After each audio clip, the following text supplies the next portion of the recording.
Hello guys, welcome back to our channel. This is Art, and today we'll have another episode of Photographer Reacts.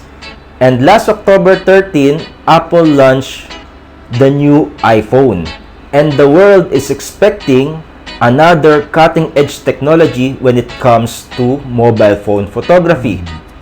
On this Apple event, they repeatedly mentioned the great computational photography on their new iPhones. Sounds new, di ba? So, kaya na bang pantayan ng isang iPhone ang isang professional camera? So, ano yung game changer na pinakilala ng iPhone sa kanilang new camera system? Pag-usapan natin. So, stay tuned.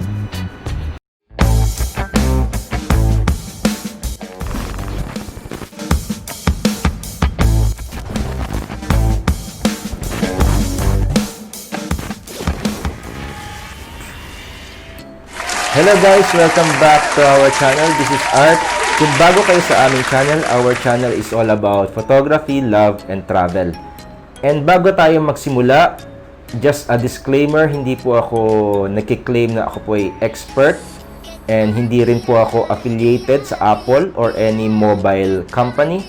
And magre-react lang po ako based sa aking experience as a hobbyist photographer and with the help of a little research. And this video is not sponsored by Apple. Apple, back ka naman. And ngayon guys, magre-react tayo dun sa Apple event. Through the event, maraming beses na binanggit yung computational photography. Actually, hindi na bago yung word na computational photography. Nag-originate siya noong 1970s and 1980s and nag-evolve siya through time. Computational photography means the digital capture of an image and the processing involved. These processing techniques use digital computation instead of optical processes. So now, yung meaning ng computational photography is ini-improve niya yung capability ng camera mo na hindi kaya noong film-based photography. So sa madaling sabi, meron siyang parang artificial intelligence para mag-process ng yung picture. Example guys ng computational photography sa camera, yung mga gumagamit ng digital panorama, saka yung mga high dynamic range na images. Tingnan natin yung mga segments wherein pinakilala nila yung new camera system nila. Magre-react po ako and magbibigay po ako ng ideas based sa aking knowledge and research.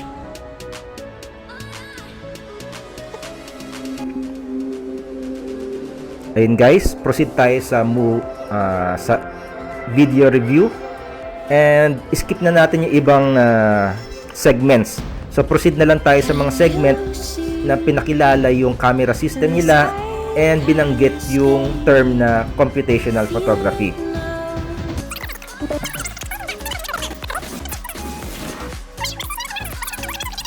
A14 Bionic also combines with our cameras in powerful software to deliver the new dual camera system of iPhone 12. It has the ultra-wide camera that people love and use to take inspiring photos in creative ways. iPhone 12 also has a new wide camera with an f1.6 aperture, our fastest yet. This allows more light to hit the sensor, making every photo better. Along with the wider aperture, we developed our first 7-element lens to maintain sharp detail in your photo from edge to edge. This delivers a 27% improvement in low light performance. So photos and videos all around will have less noise and brighter results. Like in this photo, with fantastic detail in her hair, clothing, and the sun's reflection. On top of this, we use computational photography to deliver even more powerful new features. Our smart HDR3 continues to bring out details in faces, like you see here, when the sun is so bright behind her. Now it understands scenes with machine learning and applies more adjustments to distinct parts of the photo. So yun guys, pinakilala nila for the first time yung computational photography ng iPhone with the feature of Smart HDR. So ano ba ginagawa ng Smart HDR? So kino-compute niya po yung yung scenario katulad nito. So in this picture, the camera is facing the sunlight, direct sunlight. And nakatalikod po yung subject natin sa sunlight. So ang mangyayari diyan is yung subject natin will have a dark image. Kasi nasa likod po yung ilaw. Pero dahil sa computational photography, yung feature na Smart HDR na pinakilala ng iPhone is napaliwanag po nila yung subject. And yung details, na-preserve nila and lumabas po yung details ng background, which is very good. Lalong-lalo na kung kukuha kayo ng mga pictures sa tanghali or may pagkakataon na your subject is facing away from the sunlight. So let's continue. Computational photography also enables night mode, which has been called the best in the industry. Night mode on iPhone 12 gets even better. The faster aperture captures more light. And now we are expanding night mode to all cameras of iPhone 12 for the first time on the ultra-wide and front true-depth camera, which is perfect for night mode selfies. This is without a flash. Yun, pinagmalaki na nila yung night mode nila sa lahat ng camera modules. So sa computational photography, tutulungan niya na yung camera makuha yung tamang exposure. Katulad nitong night mode portrait. Kung walang computational photography or wala yung night mode nila, madilim yung picture nyo. So continue natin. These cameras are incredible. Let's take a look at other photos shot on iPhone 12. This photo makes use of the ultra-wide lens while maintaining sharpness and clarity like you see in the branches and leaves. Here's another ultra-wide photo shot from below. Just look at the amazing details in the clothing and chandeliers. In this low-light portrait photo, the color and warm light in the background come together seamlessly. For video... So, punta na tayo guys sa next segment kung kailan binanggit ulit yung computational photography.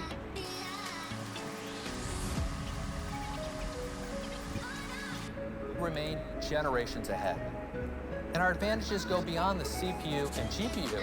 Together with our image signal processor, or ISP, they enable powerful computational photography for camera experiences that simply are not possible with traditional cameras.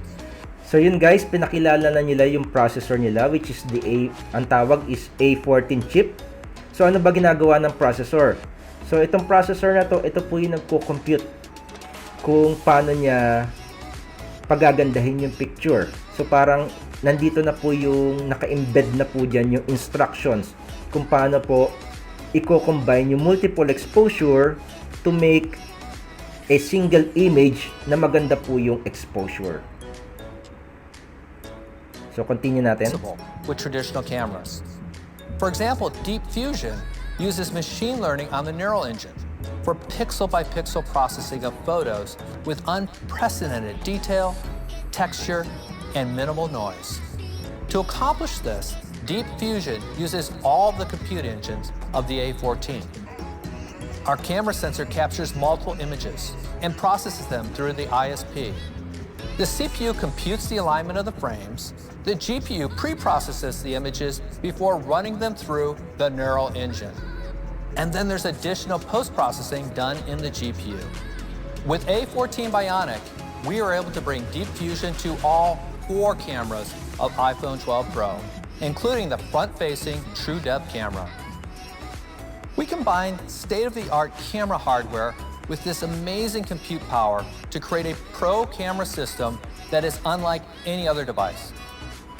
iPhone 12 Pro features our amazing ultra-wide camera with a 120-degree field of view, and our new wide camera with faster f1.6 aperture and 7-element lens that lets in 27% more light. iPhone 12 Pro also features a 52mm telephoto camera for stunning portraits. So yun guys, doon sa Pro series nila o yung mga Pro models nila, nag-introduce sila ng another camera.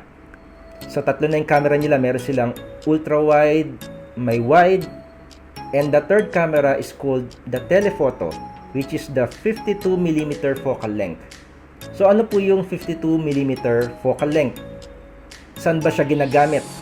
This focal length is mostly used sa mga portraits. So, continue na natin. So iPhone 12 Pro delivers high-quality optical images at 3 different focal lengths with 4x optical zoom range. The larger size of the iPhone 12 Pro Max provided us with an opportunity to do even more with our Pro camera system. And here's Andrew to tell you all about it.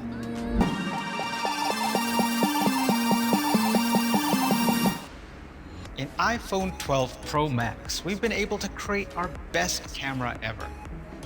We have a brand new telephoto camera with a 65mm focal. Oops. Now, inintroduce na ng Apple yung kanilang pinakamalaking iPhone. And ang tawag dito is iPhone 12 Pro Max. And ang kaibahan niya, yung telephoto lens niya is 65mm. Ano ibig sabihin yan? Sa iPhone 12 Pro, 52mm, and now its 65mm focal length is much closer yung reach ng telephoto lens ng Pro Max compared to iPhone 12 Pro. So yan, pinakita na nila guys yung kaibahan ng ultra-wide, wide, saka telephoto. So mostly yung telephoto is ginagamit sa pagkuha ng portraits kasi mas closer po yung lenses sa subject. Then the wide is usually used sa general photography and ultra-wide para makuha niya yung surroundings o yung background. So napakaganda po ng ultra-wide, naging sikat po siya dahil marami po ang nahihilig sa traveling. So it's better to use the ultra-wide kung gusto nyong mag-tell ng stories o gusto nyo i-include yung surroundings sa story ng inyong picture. So continue na tayo. From the ultra-wide 13mm to the telephoto 65mm. iPhone 12 Pro Max features an all-new massive wide camera with an f1.6 aperture, a new sensor, and new system for optical image stabilization, or OIS. Let me first tell you about the new sensor. It's 47% larger with 1.7 micron pixels, our largest yet. Larger pixels plus a faster aperture gives iPhone 12 Pro Max an incredible 87% improvement. So anong ibig sabihin yun guys? Pag mas malaki po yung sensor, mas maganda po yung quality ng picture. Mas marami siyang makaka-capture na light. So in this case, sabi nila, they are claiming 87% low light improvement compared to the iPhone 11. So napakalaki po niyan. Mas maganda pong gamitin yung iPhone ngayon sa low light conditions. So ito po yung dahilan guys kung bakit hindi mapantayan ng phone camera ang isang DSLR dahil po sa size ng sensor. So pakita ko guys yung sensor size ng digital camera.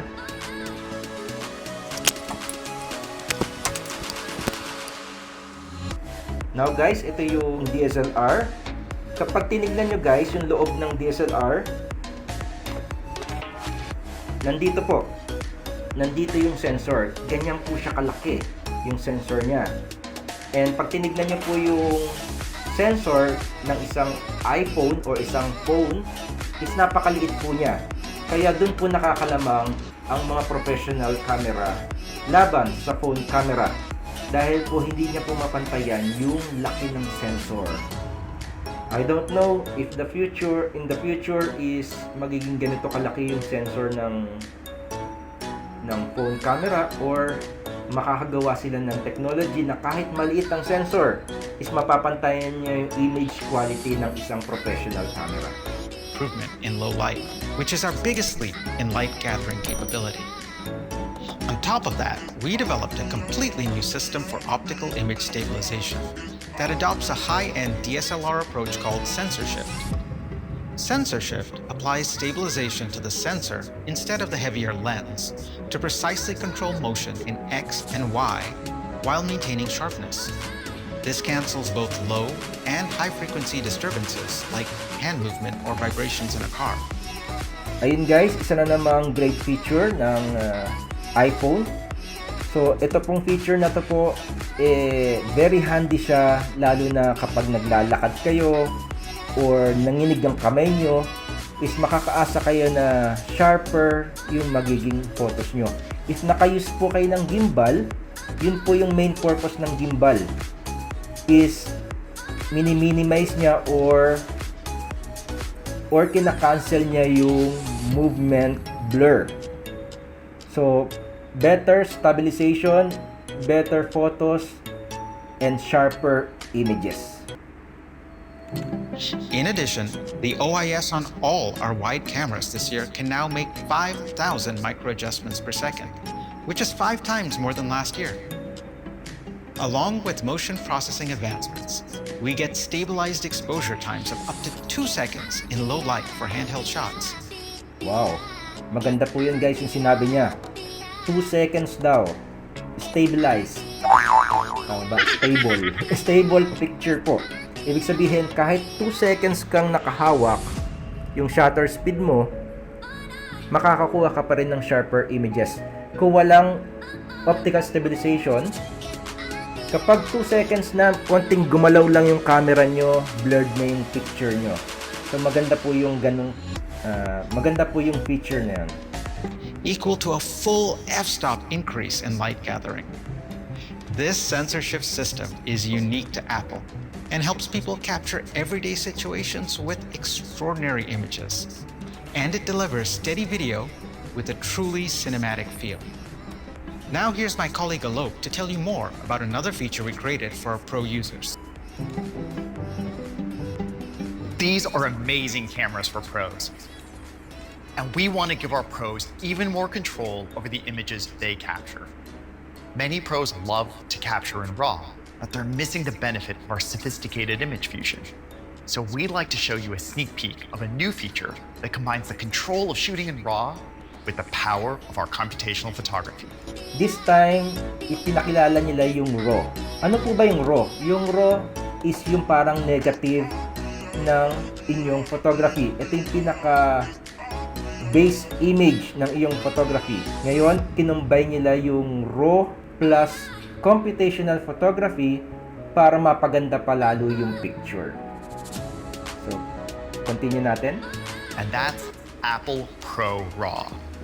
This will be an incredible feature for pros and will be available in the iPhone camera app on iPhone 12 Pro and 12 Pro Max later this year. It provides many of the benefits of our multi-frame image processing and computational photography, like deep fusion and smart HDR, and combines them with the depth and flexibility of a RAW format. In order to achieve this, we constructed a new pipeline that takes components of the processing we do in our CPU, GPU, ISP, and neural engine, and combines them into a new deep image file, computed at the time of capture without any shutter delay. And we do this for all 4 cameras, dynamically adapting for various scenes while maintaining our intuitive camera experience. Things like sharpening, white balance, and tone mapping become instructions rather than being baked into the photo, delivering full creative control over color, detail, and dynamic range. Here you can see a photo shot with Apple Pro RAW. Notice how it's taken full advantage of deep fusion to capture a wide range of light and shadow from multiple exposures. Because all the data is contained in Apple Pro RAW, this image can be processed in various ways while retaining the crisp, beautifully rendered detail. Yun guys, binanggit niya ulit. Dahil sa Apple RAW, nandun lahat ng information ng photograph, marami ka pong magagawang editing or processes dun sa picture and hindi po mawawala yung information or yung details. Mape-preserve po yung high quality ng images. So yun po yung kagandahan po ng may RAW file compared sa walang RAW file. So maybe next videos natin guys, i-discuss ko more thoroughly kung ano ba kaibahan ng RAW file saka hindi RAW file such as JPEGs or other picture formats. So let's continue. You can edit Apple Pro RAW directly in our Photos app and other professional photo editing apps. We're also creating an API for third-party apps to capture images in Apple Pro RAW.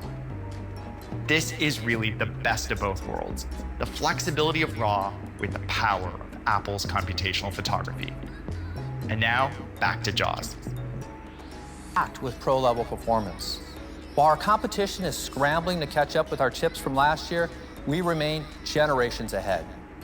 And our advantages go beyond the CPU and GPU. Together with our image signal processor, or ISP, they enable powerful computational photography for camera experiences that simply are not possible with traditional cameras. iPhone 12 Pro allows you to take absolutely stunning photos. Even at dusk, you can see the incredible color and texture in the shadows. You can see this ultra-wide shot preserves the detail in the cracks of the desert floor. You can almost feel it. With Deep Fusion, you can even see the detail of her dress in this low light setting. In this classic black and white, you can feel the sun glistening on the horse. On a tripod, we can take night mode even further, capturing the pop of color in the tent, as well as the stars. Ayun guys, pinakita na naman nila yung mga example pictures nila using iPhone 12. And napansin ko dito guys, maganda po yung quality ng picture. And honestly, medyo nakakatakot po sa mga part ng photographers. Kasi po ngayon pong era na to, this is an era of social media. And most of the pictures are not anymore printed. Pinopost na lang po natin ang mga pictures natin sa social media. And pictures like this, hindi po natin makikita kung ito ba ay taken using an iPhone or using a professional camera. Meron nga po ako napanood si isang YouTuber. What is his name? I think si Mati Hapuja. I hope na pronounce ko yung name niya ng tama. And kinumpara niya po yung iPhone 11 Pro versus a 7500 Pro camera. And honestly guys, nakakatakot guys. Lalo na kung ikaw ay hindi keen, hindi ka photographer, hindi mo talaga makikita yung difference ng quality niya sa social media. Ang napansin ko lang guys, yung iPhone versus yung DSLR camera is over sharpened yung ibang pictures ng iPhone. And pag tinignan nyo yung mga bokeh background is mas maraming details ang isang DSLR camera compared to an iPhone. So yung dalawa lang yung napansin kong difference niya or mga features na pwede nyo tignan para ma-decipher between the image quality of an iPhone and a Pro DSLR camera. And aside from that, mahirap na guys. Mahirap nang makita kung ano yung difference nilang dalawa. So let's proceed again to the video. Meron pa silang inintroduce na bagong technology or magandang technology sa kanilang iPhone. It's a nice guy. Now, let's talk about Pro Video. So Year mag-skip after tayo year, sa iPhone provides the highest quality video on a smartphone. 58 minutes. Apple for editing 58 I'd like to show it to you minutes now. to 58. Video. Sharing your videos from the field has never been faster. And we have another exciting capability we're bringing to our new Pro iPhones. Here's Francesca to tell you more.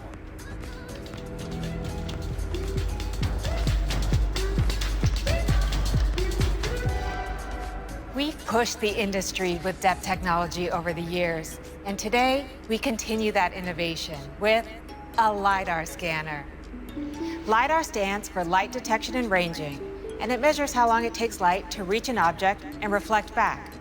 We've adopted this technology for iPhone, and with the machine learning and depth frameworks of iOS 14, iPhone understands the world around you and builds a precise depth map of the scene. It enables object and room scanning, photo and video effects, and precise placement of AR objects. So yun guys, inintroduce nila guys yung LiDAR, yung light detection and ranging. Saan ba ginagamit yung LiDAR? Ito guys yung ginagamit na pang-scan, lalo na pag nagse-selfie kayo at gumagamit kayo ng mga filters. So nagtataka kayo bakit paano nyo nalalagay yung hat sa ulo nyo. So dinedetect ng LiDAR kung gaano yung distance nyo doon sa camera, kung saan ilalagay yung hat. Yun yung sinasabi nilang better augmented reality. So makikita nyo sa video na to na ilagay niya yung halaman sa top of the table, sa likod niya yung mga ibon nag-i-interact doon sa subject. So yun po yung kagandahan ng LiDAR scanner. Nakikita niya guys yung placement ng subject niya. So let's continue. LiDAR makes iPhone 12 Pro a powerful device for delivering instant AR and unlocking endless opportunities in apps. The LiDAR scanner also takes our Pro camera system to a whole new level. With LiDAR's ability to see in the dark, we use it for autofocus in low-light scenes, improving accuracy to focus and reducing capture time. Instead of hunting for focus, the LiDAR scanner can identify the subject, focus, and capture right away. Yun, bumilis yung autofocus niya lalo na pag mga low light situation. So dati, kapag gabi or mahina yung ilaw, mahirap po mag-focus yung camera nyo kasi hindi niya makita yung subject. Ngayon, with this LiDAR technology, they are promising faster autofocus kasi nakakakita siya sa madilim. So kung nakakita siya sa madilim, mas mapofocus niya yung subject niya before mo kunan. This works in photos and videos. In fact, with LiDAR, we can improve focus time in low-light scenes by up to 6 times, so your subject is clearly in focus without missing the moment. LiDAR also improves depth in low light for night mode, enabling stunning night mode portrait shots like this one. Look at the incredible detail in the face, the realistic color throughout the scene, and the blooming bokeh and the lights in the background. And that's the new LiDAR scanner on iPhone 12 Pro. Now, back to Jaws. That's it guys. Diyan nagtatapos guys yung panonood natin ng Apple event. And nakita natin yung mga diniscuss nilang improvement sa camera system nila. So for the conclusion, ano ba masasabi ko guys sa mobile phone photography? Talaga bang malalagpasan na niya yung quality ng DSLR in the future? For now, I think hindi pa. Kasi merong limitation, hardware limitation ang mga phones, which is the use of quality lenses and the use of a bigger sensor. So hanggat hindi niya napapantayan yung quality ng lenses ng DSLR and hindi niya napapantayan yung image sensor, hindi niya matatalo yung DSLR. Pero, sa mundo ngayon ng social media, yung quality po ng pictures ng isang flagship phone, hindi na po ma-decipher yung quality niya against a professional camera. And ngayon guys, lalong nag-a-advance yung technology sa mobile phone. Paganda ng paganda yung camera ng mga mobile phone ngayon. So for now, the future of mobile photography is very bright. We can expect that the camera technology will keep on getting better. So sa market po ng isang general public and professional photographers, mas pipiliin ng general public ang bumili ng high quality phone para sa kanilang general photography needs. And yung mga professional camera ay mapupunta lamang sa mga serious photographers. Thank you guys for watching. I hope nagustuhan nyo po yung video na to. And please support us by liking this video. Please share it. And a subscribe to this channel would mean a lot. Click the notification bell for future updates on videos like this. So thank you guys again for watching. Keep creating memories and God bless.